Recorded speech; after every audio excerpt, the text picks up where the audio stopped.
नमस्कार. आज आपण मटकीची झणझणीत आणि चमचमीत भाजी बनवणार आहोत. तर मटकीची भाजी बनवण्यासाठी 2 पळ्या तेल घेतलं आहे, त्याच्यामध्ये जिरं टाकलं आहे, टोमॅटो आणि कांद्याची गिरवी त्याच्यामध्ये टाकून व्यवस्थित परतून घ्यायची आहे. कलर येईपर्यंत परतायचे आहे.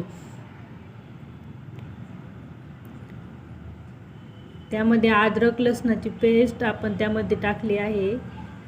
त्यामध्ये कांदा लसूण मसाला, मटण मसाला, मिरची पावडर, हळद आणि मीठ आपण त्यामध्ये ॲड करणार आहोत आणि कोथिंबीर वरतून टाकायची आहे. ते व्यवस्थित परतल्यानंतर आपण शिजून घेतलेली मटकी त्याच्यामध्ये टाकून देणार. व्हिडिओ आवडल्यावर लाईक, शेअर, कमेंट आणि चॅनलवर नवीन असाल तर सबस्क्राईब नक्की करा. तर आपण मटकीमध्ये गरम पाणी टाकणार आहोत. गार पाण्याने मटकीची टेस्ट खराब होते. तर कमी गॅसवर आपण 10 मिनिट मटकी व्यवस्थित शिजवून घेऊ. चला, तर व्हिडिओ कसा वाटला मला नक्की कमेंट करून सांगा.